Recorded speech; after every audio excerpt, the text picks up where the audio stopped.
Blake. Hey, what's up? Blake, I need your wife to cut my hair, man. I need my wife to cut my hair. It's starting to curl up under my ears. Getting bad, dude. But your sides are good. Yeah, Yeah, not bad. those are easy to. It's all this lettuce up top. That's a problem. I definitely need to cut the sides. I think I'm gonna try it this weekend. Yes. It's her birthday next week, so I don't got a chance next week. So maybe I can get one this weekend. Yeah. So the pictures gotta look good. So. Yeah.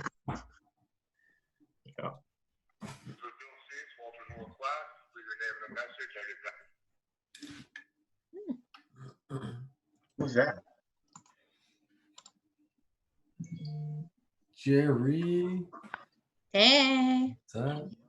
how's it going? It's going pretty well. Can't complain. Don't even talk to me about hair right now. Oh, we were just talking about that. We all need haircuts. Oh my God, my hair is like, I'm it's gonna so, experiment this weekend, so don't be surprised if you see me with a shaved head on Monday. okay. I might do the same. Or a hat, I guess. Hey, Yana. Hey, Oscar. How are you? Please don't shave your head. I won't. But I'm gonna cut the sides somehow. You're curly. I didn't realize it. Yeah, I have wavy, curly-ish hair.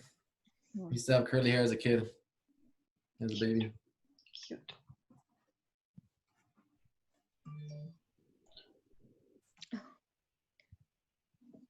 Sorry, Rudy, I didn't even see your Hey, Blake. Oh, that's call. Blake. Yes, Blake. yes. I haven't heard in a long time. Blake, we need to talk. Oh no.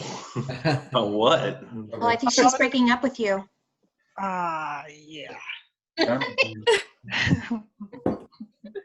Yeah, it's not working, you know. I'm sorry. Yeah. I feel like that happens at the end of every metal takeoff. It's not working. I'm moving on to the next one. Yeah, we need to talk about 1180 Main. Okay. Then Not you. just call me when we... I didn't know you were working on it. I was just working. I didn't know I'm working on it until I saw something on it, which is like a big boo-boo, and we need to talk about it. I just accidentally saw something on it. Cool. Okay. I think we're good to get started. Yeah, please do.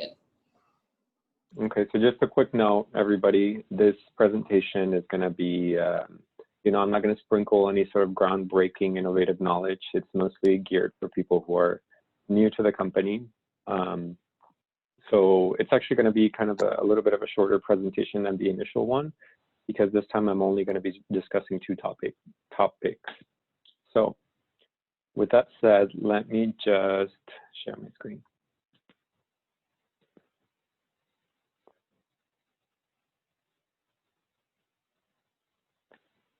So welcome to the PM Tools Part 2.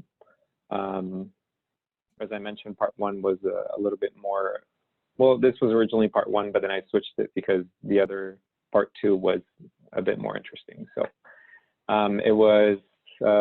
it's brought to you by myself and my associates, which were Rochelda and Dexter. So the topics for today, let me just hide this, are going to be, we're just going to discuss the standard work instruction sheet. We're going to talk about what exactly that is and how it's used in our company, as well as presenting something that we call project file maps. So we'll start with the first one. What does SWIS stand for? And I know most of you might know this, but again, somebody that's completely new might not know. So it stands for Standard Work Instruction Sheet. And this is a little bit of a concept that was borrowed from manufacturing, and we try to apply to our office operations. So what is a SWIS? Well, it's a lean tool that tries to document the best, safest, and easiest method known to Walters and Wolf on how to perform a task. These standard work instruction sheets are considered to be the, quote, optimal instructions and are designed to ensure that the processes that we go through are consistent, timely, and most important, repeatable. So they serve as a method to train new operators or new hires and to reinforce what has been learned in the past for seasoned employees. I know a lot of us go through a process and then don't have to go through it again a year or months down the line, so we forget. So when, where, and how and why do we use the SWIS? So we use the SWIS when we come across an important task that we've either never done before, or if we've already done it and just need a refresher on best practices. So all the SWISs are conveniently located under the Standard Procedures tab in the portal and are divided by department. So I'm just quickly going to show that. And it's this tab right here and divided into general knowledge, sales, project management, engineering, etc.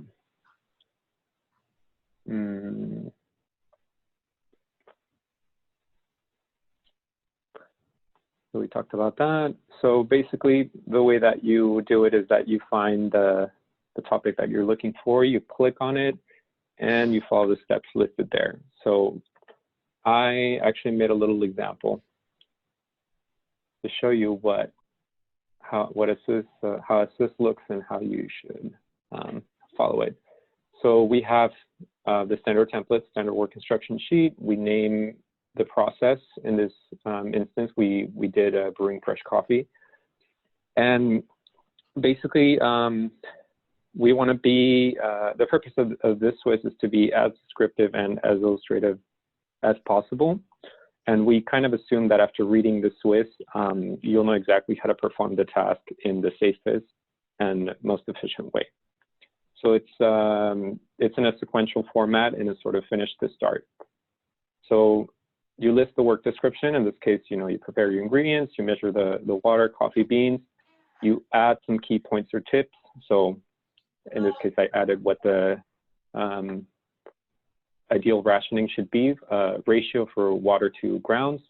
Then we add the reasoning of why this particular action is important. And we add a little image just for descriptions. In this case, I added a little table showing the correct ratio. Then, the next step after that, you grind the coffee. If you're using pre-grounds, you can skip this. And then why do we do it? Well, because actually how coarse or fine a ground is actually affects the flavor. So I list that as well. And yeah, that's pretty much it. So let's go back to our presentation. So an important thing to note is that SWISs aren't set in stone. And instructions do kind of begin to grow old, you could say, as soon as they're posted, because as we know, the world keeps changing. So as a company here in Walters and Wolf, we're committed to continuous improvement. So you really should pay attention to the date the SWIS was created. And if you feel something can be improved on, don't hesitate to mention it. So having said that, updating a SWIS. If you think that a certain SWIS is dated, you should follow these steps, which one, you should check in or seek feedback from your peers about the process in question. You should, after you've discussed it and you've reached consensus of the changes that you'd like to make, you should open the SWIS from the portal, make the necessary changes in the form, review for spell check and correct file name, which is very important, and click File, Share, send a copy as an Excel workbook, and email it to Steve Watts using the same form name. So creating a SWIS. If you think that there's a process that isn't listed under the standard procedures, then you should follow the following steps, which are very similar to updating one. So checking in, seeking feedback from your peers, opening an Excel, a new workbook, clicking File, New, Shared, Walters and Wolf Kaizen templates, and then opening a new standard work instruction sheet template, making the necessary changes in the form, reviewing for spell check correct file name, one more time checking in, seeking feedback from your peers once you've completed the form. And we added a note to submit, to the tier 2 group, which is Lisa, Brian, and Oscar. So once that's been reviewed, approved, everybody's okay with it, click File, Share, send a copy of an Excel workbook, email it to Steve Watts. So in this slide, we listed some of the most commonly used PM SWISs, and they're all linked over here. And as you can see, this is the date when they were posted, just for reference. Okay, so now we're going to discuss the project file map. And you may be wondering exactly what that is. So we like to think of it as a sort of guide for new project managers to locate files that are essential in completing tasks, right? Like we say over here for checking fab drawings, materials without messing stuff up. So these are all the standard template of the folder structure, and all the job folders are saved under the J drive, as all of you know. In most cases, the folders are already made prior to the project being handed to us by the sales team. So we have this standard template. All departments are kind of responsible for maintaining their individual folders. So for this, what we wanted to do was to sort of provide a breakdown of what exactly is contained in the drafting field, project man, sales, and shop folders, so that we can just have this and have it available for new people to come and reference in case they're wondering where a certain file is.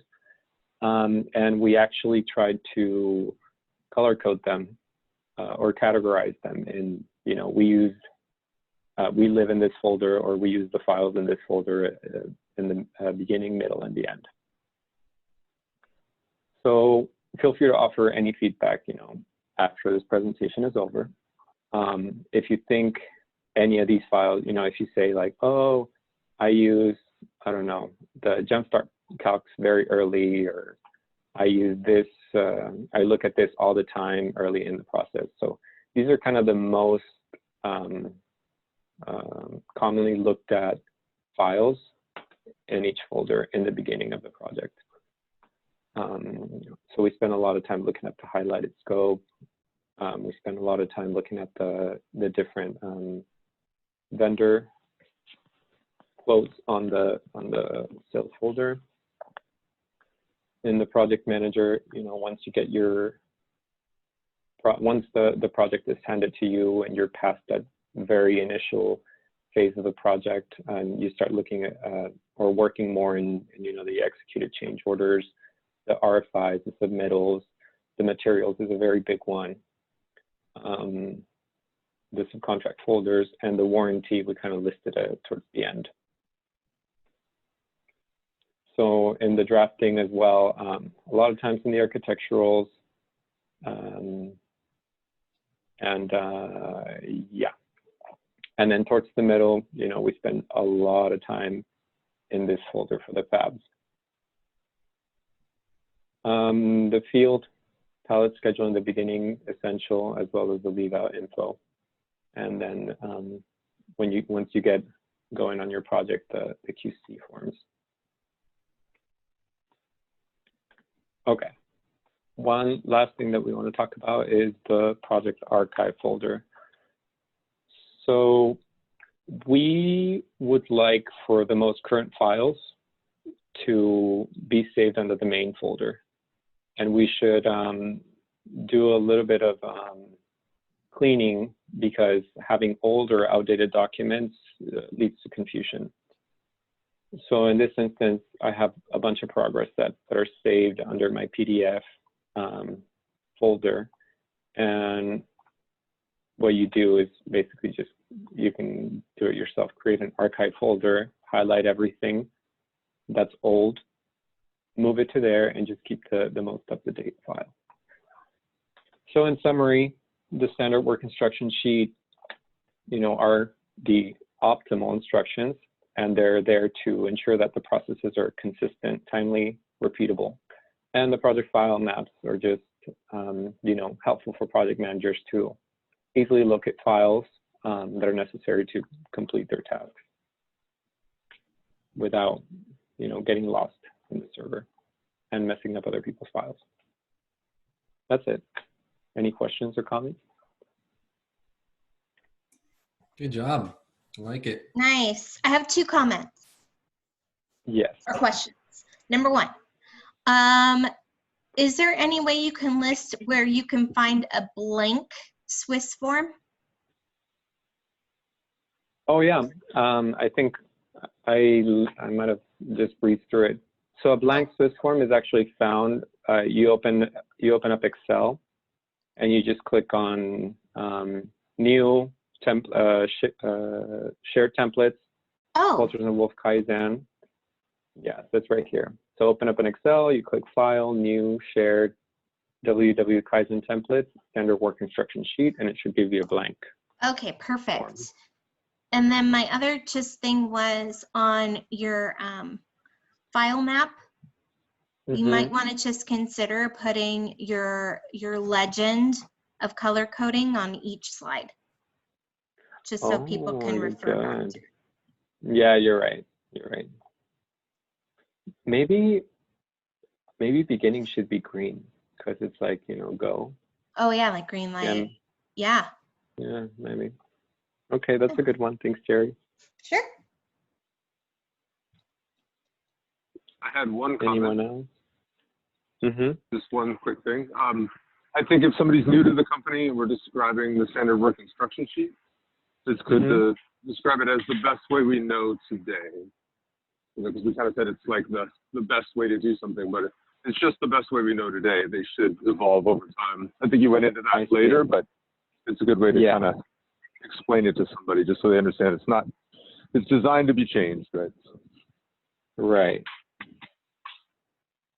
So the best way we know. Got it. And Gabriel, I'm taking notes on the comments too, so you don't have to keep track of them. Okay, thank you. That's it. Everybody's mute.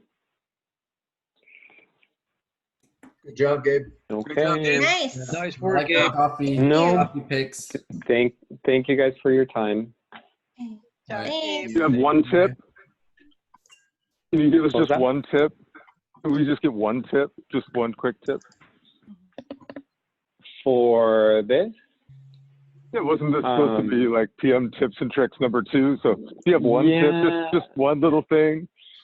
He's got to keep you coming back for more, Steve. He I can't got a give you tip. all the tips. I got one. I was so excited to get some more tips. I got good ones last time. I was like, oh, this will be great. This is number 2, but just one tip. Just one little thing. Well, if you notice, this one was titled PM Basic Tools. Oh. So I didn't, it wasn't, unfortunately, there wasn't very many tips or tricks on this. Oh. Hey, Gabe, did you record the first one? Yes, I did. Rudy, I don't know if we've published it yet. We haven't published it. We'll be sending it to our video editing team, meaning LT, and it will be getting posted pretty soon here. All right. Yeah, because I missed the first one. Yeah, the first one has a bit more content, and it's like an hour long. Yeah. Yeah, there were a lot of good things in the first one for sure. Okay. All right. I hear birds chirping.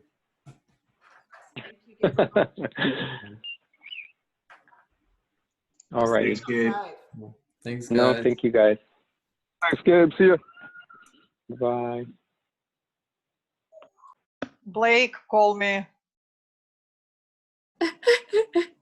Like,